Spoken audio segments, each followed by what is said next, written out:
മഞ്ഞുമൂടിയ മലകളും മലമ്പാതകളും മരം കോച്ചുന്ന തണുപ്പ്. ഹിമാചൽ പ്രദേശ് ഇങ്ങ് തെക്ക് കേരളത്തിൽ നിന്നുള്ളവരുടെ പോലും സ്വപ്ന ഡെസ്റ്റിനേഷനാണ്. എന്തുണ്ട് അവിടെ കാണാനെന്ന് ആരും ചോദിക്കാറില്ല. ഇനി ആരെങ്കിലും ചോദിച്ചാൽ എന്താണ് അവിടെ കാണാനില്ലാത്തത് എന്ന് തിരിച്ചു പറഞ്ഞേക്കണം.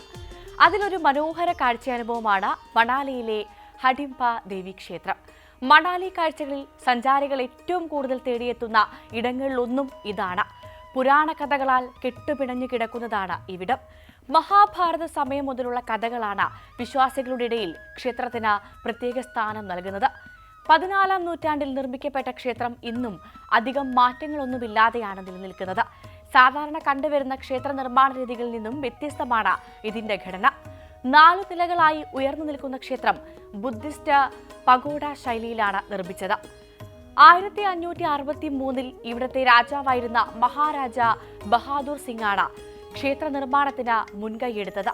തടികൊണ്ടുള്ള മേൽക്കൂരയടക്കം നിർമ്മിച്ചിരിക്കുന്ന ക്ഷേത്രം ഒരു ഗുഹാക്ഷേത്രം കൂടിയാണ്. ക്ഷേത്രത്തിനുള്ളിൽ വലിയൊരു പാറക്കല്ലും കാണാൻ സാധിക്കും.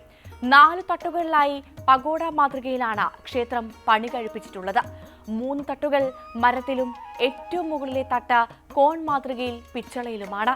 ക്ഷേത്രത്തിന്റെ പുറം ചുമരുകളെല്ലാം തന്നെ പ്രധാനമായും കല്ലും മരവും മണ്ണും ഉപയോഗിച്ചാണ് പണിതിരിക്കുന്നത്. ചുമരുകളിൽ ക്ഷേത്രത്തിൽ ബലി കൊടുത്ത മൃഗങ്ങളുടെ കൊമ്പുകൾ പ്രദർശിപ്പിച്ചിരിക്കുന്നതായി കാണാം. മണാലി എന്ന പ്രദേശത്തിന്റെ സംരക്ഷക കൂടിയാണ് ഹഡിംബ ദേവി എന്നാണ് അവിടുത്തുകാരുടെ വിശ്വാസം. പ്രദേശവാസികൾക്ക് എന്താപത്ത് വന്നാലും ദേവി സംരക്ഷിക്കാനുണ്ട് എന്നാണ് അവരുടെ വിശ്വാസം. ക്ഷേത്രത്തിനുള്ളിൽ ദേവിയുടെ കാലടി പതിഞ്ഞിരിക്കുന്നു എന്ന് വിശ്വസിക്കപ്പെടുന്നുമുണ്ട്. മറ്റൊരു പ്രത്യേകത ക്ഷേത്രത്തിനുള്ളിൽ വിഗ്രഹമില്ല എന്നതാണ്. നിയമം മൂലം നിരോധിക്കപ്പെട്ടിട്ടുണ്ടെങ്കിലും ഇന്നും മൃഗബലി അനുഷ്ഠിക്കുന്ന ക്ഷേത്രങ്ങളിലൊന്നാണ് ഹഡിംബ ദേവി ക്ഷേത്രം. ഇവിടെ ഉൾപ്പെടെ വളരെ ചുരുക്കം ക്ഷേത്രങ്ങളിൽ മാത്രമേ മൃഗബലിക്ക് സാധുതയുള്ളൂ. ആടുകളെയും കാളകളെയുമാണ് സാധാരണയായി ബലി നൽകുന്നത്. ഇനി എന്താണ് മഹാഭാരതവുമായി ബന്ധപ്പെട്ട ഹിഡിംബ ദേവി ക്ഷേത്രത്തിന്റെ കഥയെന്ന് നോക്കാം. ക്രൂരനായിരുന്ന ഹിഡുംബൻ ആളുകളെ ഭയപ്പെടുത്തി ജീവിച്ചിരുന്ന ഇടമായിരുന്നത്രേ അവിടമാകെ. ആ സമയത്താണ് വനവാസത്തിന്റെ ഭാഗമായി ഭീമൻ ഇതുവഴി കടന്നുപോയത്. ഹിഡുംബന്റെ സഹോദരിയായ ഹിഡിംബ ദേവിയെ കണ്ടുമുട്ടിയ ഭീമന് ആദ്യ കാഴ്ചയിൽ തന്നെ ഹിഡിംബയെ ഇഷ്ടമായത്രേ. പിന്നീട് ഹിഡുംബനെ വധിച്ച സഹോദരി വിവാഹം ചെയ്തെന്നാണ് മഹാഭാരതം പറയുന്നത്.